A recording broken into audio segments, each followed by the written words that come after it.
New Orleans, whose rich cuisine draws tourists from around the globe, but whose own residents' eating choices get much of the blame for the city's high levels of obesity. New Orleans is a place where we have, I think, some of the biggest people in the world, and it's become normalized, and that's the real crisis, is that we accept it and we think it's okay.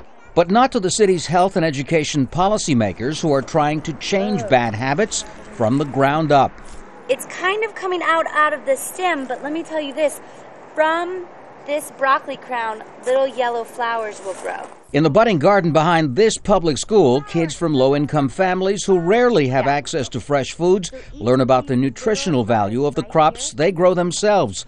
This is one of dozens of local programs around the nation trying to reverse the national epidemic of obesity. My favorite part of garden is when we get to sit back there and learn about food and healthy and qualify to make you strong and big and tall.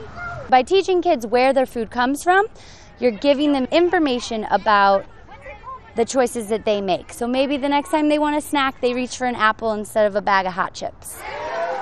School lunch menus across the country have also been reformed to steer children toward better food options. A new federal nutrition law offers the schools cash incentives to limit calories and encourage more fresh produce in free or low-cost meals. This is the single biggest step any city, I think, has ever taken to curb obesity. Meanwhile, New York City has adopted a law limiting the size of sugary sodas in restaurants. A rare defeat for the food industry, which in several other cities spent heavily last year to defeat proposals to tax high-calorie sodas.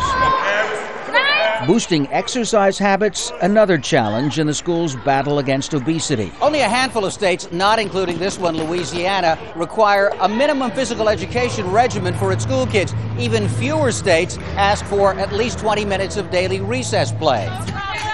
But in her personal anti-obesity initiative, First Lady Michelle Obama has lent her charisma and influence to promote physical exercise and improve nutrition. She's the first African-American First Lady, and a lot of our young girls gravitate towards her because of that. And seeing her choose a healthy lifestyle, that's something that they can look up to. The anti-obesity campaign promises no quick or easy victories, but by planting the roots of new lifestyle habits at an early age, places like New Orleans hope to tip the scales toward a slimmer future. Tom Ackerman, Al Jazeera, New Orleans. Yeah!